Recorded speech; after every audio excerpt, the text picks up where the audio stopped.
మన గడ్డ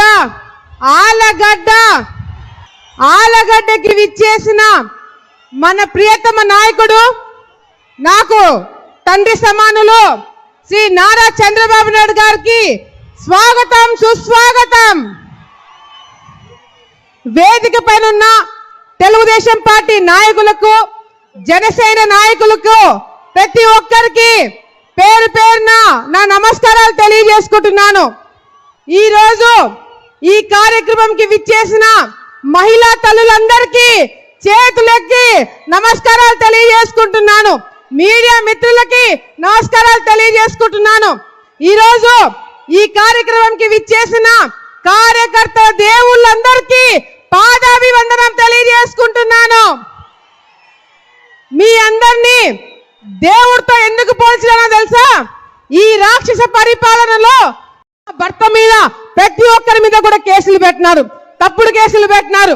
మొన్న లోకేష్ అన్న గారు యువగలంకి వచ్చినప్పుడు ఆయనతో పాటు 33 రోజులు నేను పాదయాత్ర చేయడం జరిగింది.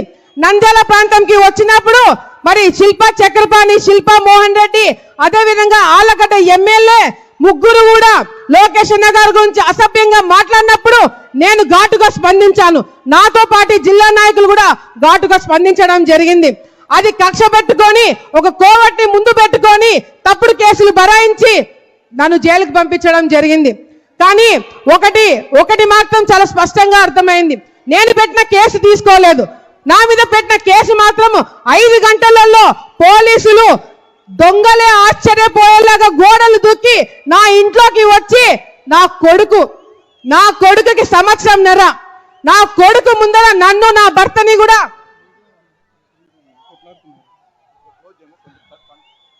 అన్న దయచేసి మీడియా మిత్రులకి సహకరించండి. జనాలు అక్కడ కొట్లాడుకోకండి. దయచేసి అందరు కిందికి దిగండి అన్న. మీడియా మిత్రులు అందరూ దయచేసి సహకరించండి. అందరినీ ముందుకు రండి, కిందికి రండి. కార్యకర్తలు దయచేసి సహకరించాలా. మన ప్రోగ్రామే కదన్నా, అందరు దయచేసి కిందికి రండి. మా మీద కూడా కేసులు పెట్టినారు. నేను తల్లి తండ్రి మేమిద్దరం కూడా జైల్లో ఉంటే నా కొడుకు ఇబ్బంది పడతాడని చెప్పి జడ్జిని అడిగినప్పుడు జడ్జి ప్రతి రోజు గంట సేపు నా కొడుకుతో ఉండడానికి పర్మిషన్ ఇవ్వడం జరిగింది. జైలుకి నా కొడుకు వచ్చినాడు సంవత్సరంన్నర నన్ను చూడడానికి. లోపలికి వచ్చినప్పుడు ఆ గంట సేపు ఉండి నా కొడుకుని పోలీసులు తీసుకుపోతుంటే నా కొడుకు ఏడుపు ఇంకా నాకు గుర్తుంది, నా కడుపు కోత ఇంకా నాకు గుర్తుంది. తప్పకుండా కార్యకర్తల మీద, మా మీద కేసులు పెట్టే వాళ్ళని ఎవరు కూడా వదిలిపెట్టే ప్రసక్తి లేదని లోకేష్ అన్న గారు భరోసా ఇవ్వడం జరిగింది. ఇదంతా ఒక ఎత్తు అయితే, చంద్రబాబు నాయుడు గారి మీద అక్రమంగా కేసులు పెట్టి ఆయన్ని అరెస్ట్ చేసేంత ధైర్యం చేశారని ఎవరు కూడా ఊహించలేదు.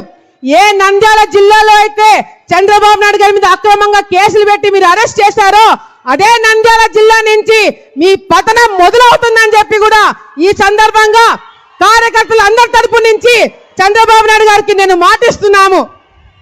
అంతేకాదు ఈరోజు రాష్ట్రం మొత్తంలో ఒక పక్కన అరాచకాలు జరుగుతుంటే, ముఖ్యంగా ఆలగడ్డలో మాత్రము వింతలు విడ్డూరాలు జరుగుతున్నాయి. మొగుడు పిల్లల పంచాయతీకి కమిషన్ తీసుకుంటున్నారు. రైతులు బోర్ అడిగితే కమిషన్ తీసుకుంటున్నారు. భూమి సమస్యలు ఉన్నాయని చెప్తే ఆ భూమి లాక్కుంటున్నారు ఎమ్మెల్యే వాళ్ళ కుటుంబ సభ్యులు. ఒక ఉదాహరణ, ఎరుగుడిదిన్న అనే గ్రామము గంగుల వాళ్ళ గ్రామం అది. నేను మొన్న ఇంటింటికి వెళ్ళినప్పుడు చందలూరు, మందలూరు, మార్చినేపల్లె గ్రామం నుంచి వచ్చిన రైతులు మాకు నీళ్లు కిందికి వదలట్లేదు, ఎరుగుడిదిన్న వాళ్ళు మాకు సహాయం చేయండి అని చెప్పి అడిగినప్పుడు, అందరికీ నీళ్ళు వచ్చినప్పుడు మీ 3 గ్రామాలకు ఎందుకు నీళ్లు రావట్లేదని అడిగినప్పుడు వాళ్ళు చెప్పిన సమాధానం వింటే చాలా బాధగా అనిపించింది. ఎమ్మెల్యే వాళ్ళ అమ్మ ఎరుగుతున్న గ్రామంలో నీళ్లు ఆపేసి ఆ నీళ్లు చెరువులు నింపి దాంట్లో చేపలు పడుతున్నారంట. ఎమ్మెల్యే వాళ్ళ అమ్మ చేపలు పడుతుందంట.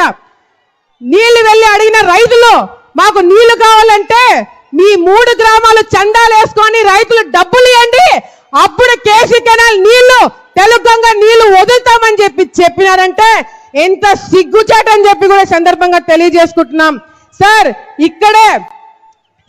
ఇక్కడే శిల్పా వెంచర్ వేసినారు. శిల్ప వాళ్ళు ఇక్కడ వెంచర్ వేసింది ఎట్లా అంటే బయట చూడడానికి అంతా బానే ఉంది, కానీ లోపల మాత్రము కేసీ కెనాల్ ని బూట్ చేసి అక్కడ వెంచర్ కట్టడం జరిగింది. ఎమ్మెల్యే ఎందుకు అడగట్లేదు, ఎమ్మెల్యే ఎందుకు నోరు మూసుకున్నాడు అని చెప్పి మేము కూడా ఆలోచించినాం. తర్వాత అర్థమైంది ఏంటంటే శిల్ప వాళ్ళు ఇక్కడ స్థానికంగా ఉన్న ఎమ్మెల్యేకి కమిషన్లు అంటించినారు. అందుకే ఎమ్మెల్యే కూడా నోరు మూసుకొని కేసీ కెనాల్ బూడ్చినా కూడా ఏమీ మాట్లాడలేకపోయినారు. ఇట్లా ఆళ్లగడ్డ ప్రాంతంలో ఎప్పుడు లేని నీచ సంస్కృతిని వీళ్ళు తీసుకురావడం జరిగింది. అంతేకాదు సార్, ఈరోజు మనం అధికారంలో ఉన్నప్పుడు ఈ ప్రాంతంకి 2 సంవత్సరాలు నాకు సేవ చేయడానికి అవకాశం వచ్చినప్పుడు అన్ని విధాలుగా కూడా రైతులకు కావచ్చు, మహిళలకు కావచ్చు, యువతకు కావచ్చు అందుబాటులో ఉండే అన్ని కార్యక్రమాలు చేయడం జరిగింది. సమయం తక్కువ ఉంది కాబట్టి రేపొద్దున మనం మళ్ళీ గెలిచిన తర్వాత మీరు ముఖ్యమంత్రి అయిన తర్వాత తప్పకుండా ఆళ్లగడ్డలో కావాల్సినవి ఎట్లాగో రోడ్లు, ఇల్లు ఇవన్నీ కూడా మేము తెప్పించుకుంటాము మిమ్మల్ని అడిగి. కానీ ముఖ్యంగా ఈ ప్రాంతం రైతులు, తెలుగంగ రైతులు, కేసీ కెనాల్ రైతులు ఎన్నో ఇబ్బందులు పడుతున్నారు. అలగనూరు ప్రాజెక్టు తప్పకుండా పూర్తి చేసి కేసీ కెనాల్ రైతులను ఆదుకోవాలని చెప్పి కూడా ఈ సందర్భంగా కాబోయే ముఖ్యమంత్రి గారికి తెలియజేసుకుంటున్నాము. తెలుగంగ రైతులు పంట కాలువ లేక చాలా ఇబ్బందులు పడుతున్నారు. ఆ పంట కాలువలు కూడా తప్పకుండా ఏర్పాటు చేయాలని చెప్పి కూడా రేపు పొద్దున మనం అధికారంలోకి వచ్చిన తర్వాత ఏర్పాటు చేస్తారని చెప్పి మాకందరికి కూడా నమ్మకం ఉంది. ఈరోజు ఈ సభకి విచ్చేసిన ప్రతి ఒక్కరికి పేరు పేరున నేను ధన్యవాదాలు తెలియజేసుకుంటున్నాను. ముఖ్యంగా ఈ వేదికని ఏర్పాటు చేసిన టీం కావచ్చు, అదేవిధంగా వాలంటీర్లు కావచ్చు, అబ్జర్వర్లు కావచ్చు, ఈ వేదిక పైన జిల్లా నాయకులు కావచ్చు, జన సైనికులు కావచ్చు, అంతేకాకుండా అంగన్వాడీ వాళ్ళు చాలా రోజుల నుంచి ఇబ్బందులు పడుతున్నారు. తప్పకుండా చంద్రబాబు నాయుడు గారు మాట్లాడుతున్నప్పుడు మీకు భరోసా ఇస్తారని చెప్పి కూడా తెలియజేసుకుంటూ ఈ సభకి విచ్చేసిన ప్రతి ఒక్క కార్యకర్తకి పేరు పేరున నేను ధన్యవాదాలు తెలియజేసుకుంటూ ముఖ్యంగా లోకేష్ అన్న గారికి కూడా నేను ధన్యవాదాలు తెలియజేసుకోవాలా. ఈరోజు తల్లిదండ్రులు ఇద్దరు చనిపోయినా కూడా నన్ను ఒక అన్నలాగా కాపాడుకుంటూ వచ్చి ఎవరు ఏం చెప్పినా ఏం చేసినా నాకు అండగా ఉన్నందుకు లోకేష్ అన్న గారికి వచ్చే జన్మలో కూడా నేను రుణపడి ఉంటానని చెప్పి మరొకసారి తెలియజేసుకుంటూ ముఖ్యంగా నాకు ఈ సభను ఏర్పాటు చేయడానికి ముఖ్యంగా నాకు హెల్ప్ చేసిన నా తమ్ముడు జగత్ విఖ్యాత్ రెడ్డికి, నా భర్త భార్గవరామ్ నాయుడు గారికి ప్రత్యేకమైన ధన్యవాదాలు తెలియజేసుకుంటూ మన ఎమ్మెల్సీ భూమిరెడ్డి గారికి, ప్రభాకర్ చౌదరి గారికి ధన్యవాదాలు తెలియజేసుకుంటున్నారు. ఇక్కడ మొదటిసారి నేను సభ చేస్తున్నాను. ఏదైనా చిన్న చిన్న పొరపాట్లు జరిగింటే మీ బిడ్డగా అనుకొని క్షమించాలని చెప్పి మరొకసారి తెలియజేసుకుంటూ ఇక్కడికి విచ్చేసిన ప్రతి ఒక్కరు కూడా మరొకసారి ధన్యవాదాలు తెలియజేసుకుంటూ సెలవు తీసుకుంటున్నాను. జై చంద్రబాబు నాయుడు, జై చంద్రబాబు నాయుడు, జై లోకేష్ అన్న, జై లోకేష్ అన్న, జై జన్మభూమి, జై హింద్.